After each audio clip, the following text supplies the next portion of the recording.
They reside in the pause before your response, in the way your eyes meet the floor at exactly the wrong moment, in the smile you display while something quieter moves beneath it. Most people never notice these signs noter, not even themselves, but they are there. They always. An entire language built in silence, spoken fluently by people who would never describe themselves as communicators. You learned this language before you learned words. Before you understood what it meant to hold back, your body already knew how to do it. And at some point in that journey, silence became a habit, not a flaw, not a wound, just a pattern one among many that make you silently and unequivocally human. It's not about what you say. It's about everything you don't say. If any part of this sounds familiar, know that you're not alone. And if you ever want to share your experience, the comments are open. The silence you choose when you could speak says more than any words. There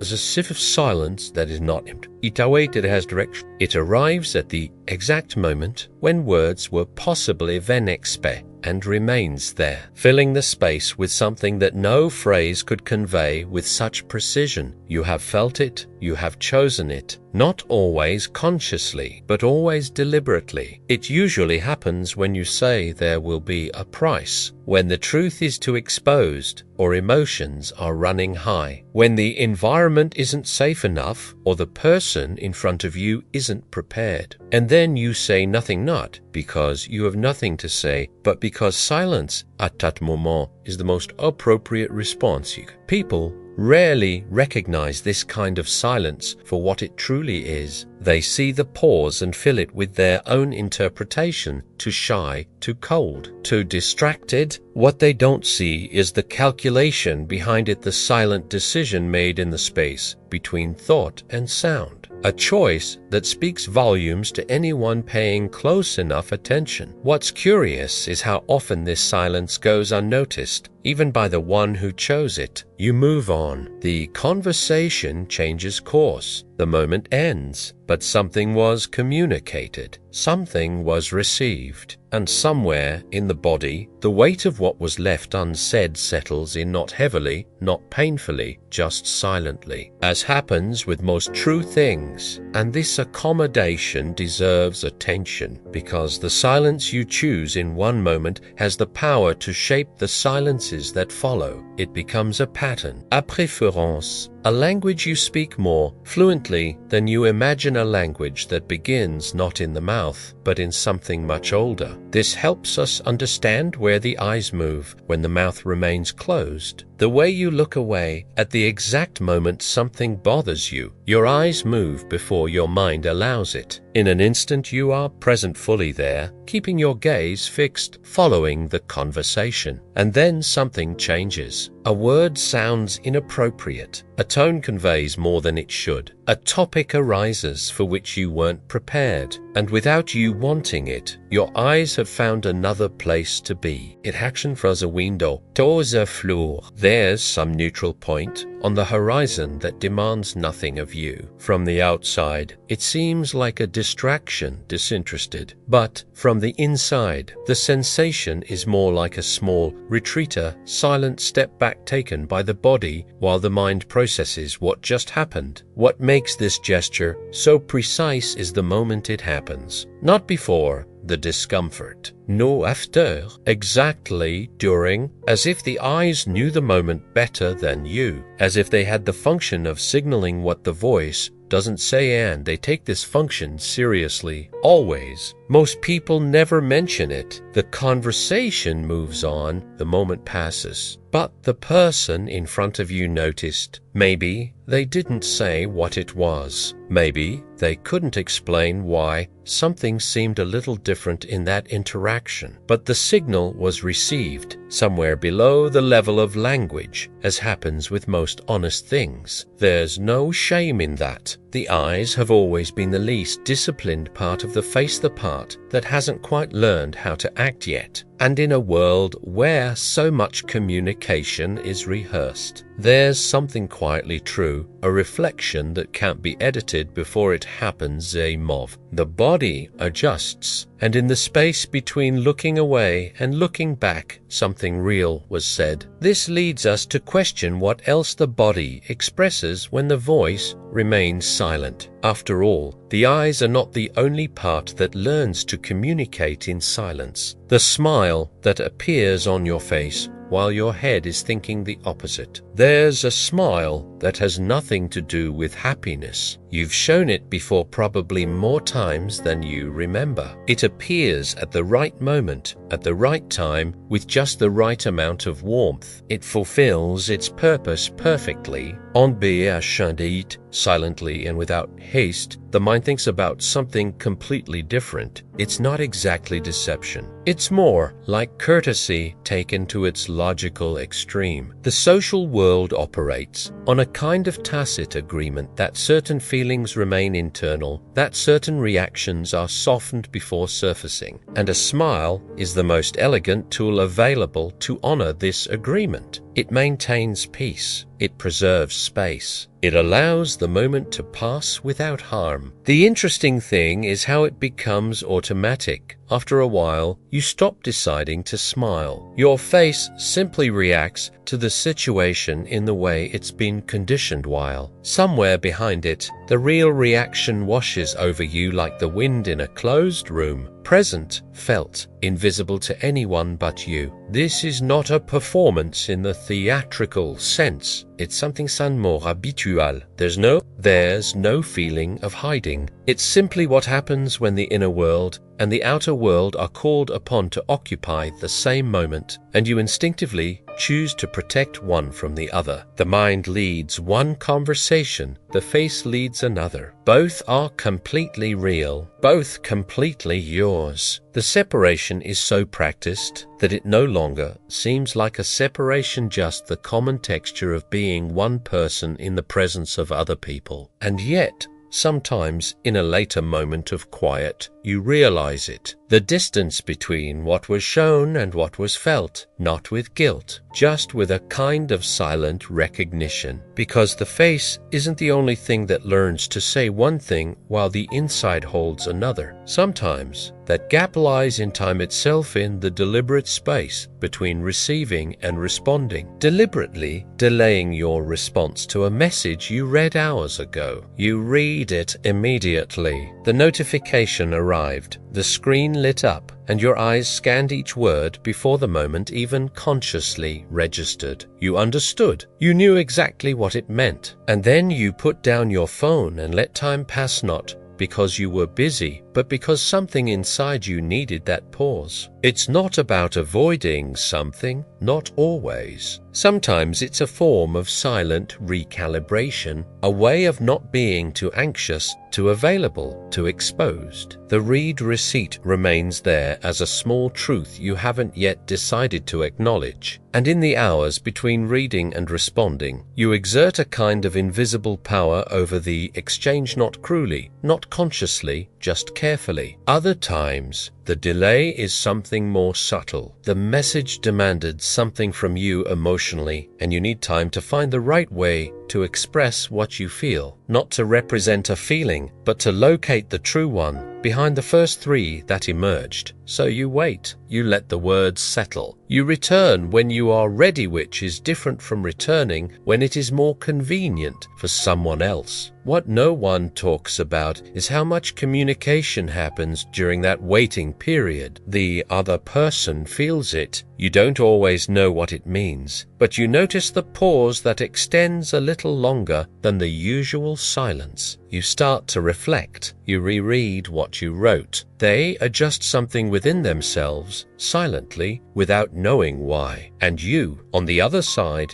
are doing the same thing in reverse. Assessing the weight of the exchange, deciding how much of yourself you will bring to it, choosing, without exactly naming the choice, what kind of conversation this will be. The message remains. Timbas, and in that interval between reading and responding, a whole negotiation takes place silent, invisible, and completely understood by both sides. Because not everything that is communicated is transmitted through words or at the right moment. Part of communication manifests itself through the body itself. In the small and almost imperceptible ways it positions itself when something seems excessive. The way your body recoils slightly when someone invades what is yours. It happens before thought, before language, before you even name what just happened. Someone gets a little too close, or reaches out for something without asking, or joins a conversation that seems private, and the body moves, not dramatically, not in a way that draws attention, just a small, silent movement backward an inch, sometimes less, just enough. The body has limits that the mind has not yet finished mapping. It knows with a precision that words rarely manage to match exactly where its boundaries lie. And when something crosses those limits, physical space, emotional territory, a possession, a silence that belongs only to you, it responds with this almost invisible retreat, a reflex so subtle that most people don't even notice it, including the one who created it. What's remarkable is how universal this is. It doesn't require a history of violation or a specific type of sensitivity. It's simply the body doing what it was designed to deregister the intrusion and create distance in the most efficient way possible, silently, without confrontation, without a single word. The person who crossed the line rarely notices. The moment absorbs the change. The conversation continues. But something has shifted in the geometry of the interaction. A boundary has been drawn in the only language the body knows how to use in real time, and somehow, even without recognition, it works. The space adjusts, the distance remains. There's something worth contemplating in this. The body communicates what the voice struggles to say without taking risks, protecting something essential without demanding explanations, apologies, or even awareness. Just movement, just space, just the silent affirmation of where you end and everything else begins. And sometimes that assertion isn't physical. Sometimes it resides entirely in the voice, in the way volume itself becomes a measure of how safe one feels being heard. The voice that gets quieter when you feel you don't deserve to be heard. It doesn't happen suddenly. It's gradual, so gradual that you rarely notice it happening. The sentence begins at a normal volume, and at some point in the middle, something changes. The words continue, but they come through softer, lower, as if the voice itself decided, mid-sentence, that the thought wasn't worth all the space it was occupying. And, in the end, you're almost talking to yourself. It usually happens in rooms that seem too big for you, near people who seem more self-assured, more qualified, more comfortable being heard. The voice perceives the environment before you do it, senses the imbalance, registers the distance between where you feel and where everyone else seems to be, and adjusts accordingly, not as a defeat, more like a silent, preemptive apology for occupying sound space in an environment that didn't seem to be expecting you. What makes this pattern so invisible is its resemblance to humility. From the outside, it appears thoughtful, measured speech, someone who chooses their words carefully, and sometimes it is, but other times it is something silent, and ancient, a learned response to environments where being heard had a price that seemed too high to pay. Those closest to you have probably already noticed, even without you saying anything, the way you interrupt your sentence mid-sentence, the way a perfectly formed thought emerges almost inaudibly, as if it loses confidence somewhere between your mind and your mouth. They lean forward, they ask you to repeat it, and something inside you feels simultaneously seen and exposed by this simple gesture. Because being asked to speak louder isn't just a request for volume, it's an invitation to take up more space, And for some people, in certain environments, that invitation presents itself in a much more complex way than it seems a matter not just of decibels, but of deserving. The voice carries more than words. It carries the weight of how welcome the speaker considers themselves. And sometimes that weight manifests not in what is said, but in the near absence of words. And then there are those moments when the voice doesn't lower you, simply agree, clearly, audibly, with a tone that says everything except what the words intend to say. The expression "tabamoke" is said with an intonation that signifies everything but agreement. 2 syllables, perfectly commonplace, used 1,000 times in 1,000 conversations without leaving a mark. And then there's this version, the one that arrives with a specific weight, a particular monotony, a tone so carefully neutral that it communicates everything the words are meant to conceal. You've said it, you've heard it said, and in both directions the meaning was never obscure. This usually comes to the surface when the discussion drags on too long, when the back and forth reaches the point where continuing seems more exhausting than being right. And then the words appear not as surrender, not as agreement, but as a door that has silently closed. The conversation is technically over. The disagreement is technically resolved. But something in the room knows that neither of these things is true. What's fascinating is the precision of the interpretation. Too much emotion and it becomes a scene. Too little emotion and it goes unnoticed. The version that carries real meaning resides in a very specific register, calm enough to be undeniable, heavy enough to be felt. It's a masterpiece of controlled communication, produced without rehearsal, understood without translation. The person who receives the message senses it even before processing it. Something contracts slightly. They consider insisting, but give up. They received an escape route and took advantage of it, even knowing that this escape route is also a message. And both move forward carrying the weight of what was said without being said, a tacit agreement to let the surface remain while what lies beneath remains unresolved. This isn't unique to any specific type of person or relationship. It seems to occur everywhere. Human beings are challenged to deal with disagreements while preserving connection. It's what happens when the need to be heard and the need to maintain peace coincide. And peace prevails not completely, not definitively, but enough. Words say one thing, the voice says another, and in the space between them, the real conversation happens patient, unfinished, awaiting a moment that may or may not come. Because sometimes the most complete form of this unfinished conversation isn't a tone of voice or a single word. Sometimes it's the complete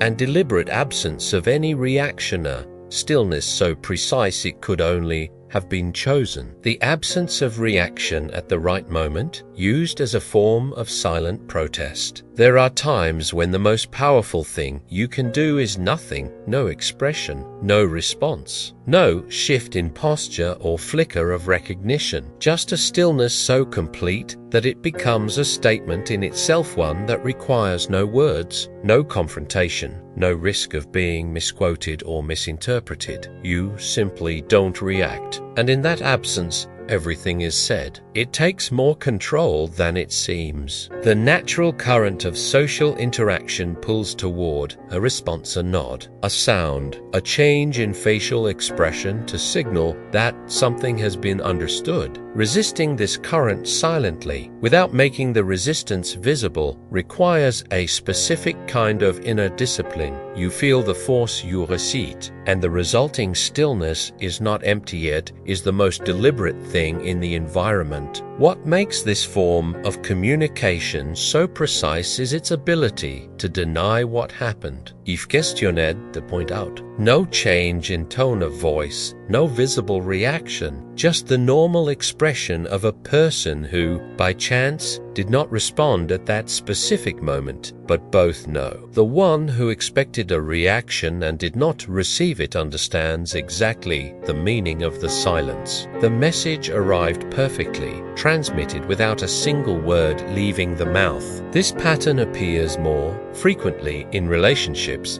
where direct expression seems to have a very high cost. When speaking the truth aloud carries a weight that seems disproportionate to the moment, and so the protest lies in the pause, in the carefully maintained absence of the reaction that would have been given spontaneously if everything were all right. It is a language developed in environments where more direct language was not safe to use. There is something quietly exhausting about it, however. Maintaining silence as a form of expression requires continuous internal effort, the emotion present, the expression controlled, the message sent through a channel that can never be fully acknowledged. It works, it communicates, but it also has a price that is rarely named, because naming it would require precisely the kind of frankness that silence was designed to replace. And yet it persists, because sometimes the most honest thing that exists isn't a word or a gesture. Sometimes it's the space where a reaction would have occurred, kept open like a question whose answer both already know. Which brings us to something even more silent, not the absence of reaction, but the absence of presence itself, the moment when you withdraw from a conversation without anyone noticing your departure, the way you disappear from a conversation without saying you've left. There's no announcement, no formal goodbye, just a gradual disappearance of presence responses that arrive a little slower, a little shorter, a little less engaged than some text exchanges ago. And then, at some point hard to pinpoint, you're simply not there anymore. The conversation continues without you, or not. Either way, you're gone. This happens most visibly in digital spaces, the chat group you stop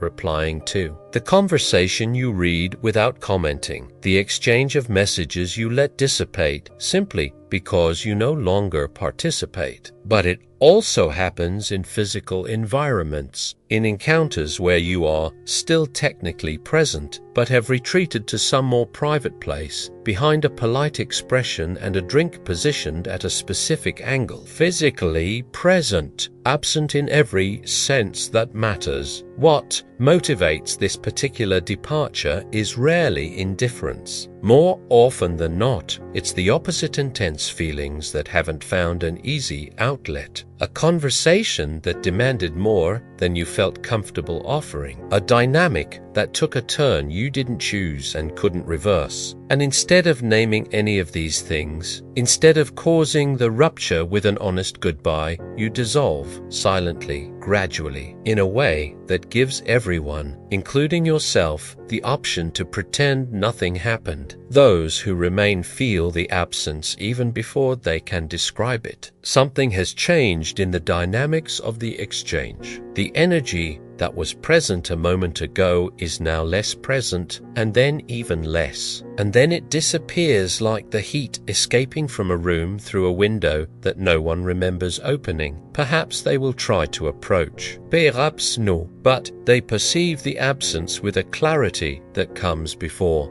comprehension, and you, somewhere on the other side of that invisible exit, carry your own version of that. Not always guilt, not always a relief. Sometimes just the peculiar silence of someone who chose the door that made no noise aware, en somme levé, that leaving without words is still a way of leaving. That silence, even in departure, says something that doesn't disappear just because no one said it aloud. The departure without warning, the goodbye that never came, an entire conversation that ended in the only language that seemed possible at that moment, the language of simply no longer being there. And sometimes the body signals this departure even before the mind has decided to leave, before the thought is formed, before the choice is made, in something as small and involuntary as the way breathing changes. Breathing that changes even before you realize you're angry. It begins before thought, before the word forms in the mind. before the feeling has a name, before any part of you has consciously registered what has just happened, the breath changes. It becomes shorter. It comes a little faster than a moment ago, or deeper, or with a feeling of tightness somewhere in the chest that wasn't there before. The body already knows. It always knows first. Anger is like that. It doesn't wait for permission to arrive. It courses through the nervous system at a speed that consciousness can't keep up with a current that reaches the lungs, jaw, and shoulders before the thinking mind has even finished processing the phrase that triggered it. And then the breath changes, silently and without warning, carrying the full weight of something the face hasn't yet shown, the voice hasn't yet uttered, and the hands haven't yet moved to express, just the breath. Juste body oraison. What makes this sign so intimate is how rarely it is perceived by others. The face may remain impassive, the voice may remain calm, the hands may remain still, but the breathing moves differently, and somewhere in the body, a kind of internal climate has already shifted. A pressure that builds up in a windowless room, present, real, and completely invisible to the outside world. Sometimes you notice it yourself. A pause, the awareness of something that has shifted in your chest. And in that moment of perception, before the anger fully arrives, before it decides what form it will take, a strange clarity emerges. The body offers information that the mind hasn't yet organized. A signal sent from somewhere older and more honest than language, asking to be read before it becomes something harder to bear. Most people never give it a name. They simply feel the tension and ignore it or not. They let their breath carry the feeling until it finds another outlet, or until it settles back into the body like sediment in still water. Silence again, invisibility again, but transformed in the same way that water is transformed by what has passed through it, even after the surface becomes calm again. Breathing changed. Nothing was said, and yet something was communicated to the body by the body in the oldest language available to humankind, the one that existed long before silence learned to speak. Passive communication. 5 ways to communicate without words you've spent your whole life talking without knowing. In the silences you chose, and in those that chose you. In the eyes that moved before you decided to look away. In the forced smile over something more silent. In the message left unread for hours. In the body that recoiled before the mind gave the order. In the voice that softened when the space seemed too large. In the 2 words that agreed while everything else disagreed. In the stillness contained like a clenched fist. In the exit through a door that no one saw open, and in the breath that changed before the feeling had a name. None of this makes you complicated. None of this makes you difficult, closed off, or inaccessible. It makes you human, fluent in a language that most people speak, but almost no one studies. A language learned not in classrooms, but in environments where louder languages represented a very high risk. Developed silently over time, like all the most honest things. What's worth absorbing from all this isn't a technique or a correction. It's simply awareness. The recognition that communication doesn't begin when the mouth opens. It begins much earlier, in the body, in the breath, in the small involuntary signals that run through a person before thought arrives to organize them. You've been sending these signals your whole life, just like everyone around you. And there's something quietly remarkable about that, in the idea that even in your most private moments, even when you decide to say nothing, something inside you continues to yearn to be understood. Silence speaks. The body moves. Breathing changes, not because you couldn't remain hidden, but because something essential within you never wanted to fully reveal itself. You're not as illegible as you think, and nobody else is. If this seems familiar to you, not in a loud way, but in the quiet way that true things often do, consider sticking around. There is more to observe, more patterns that hide just below the visible surface, more of the inner life that is rarely described. Butialwe. Always subscribe if you want to keep following along.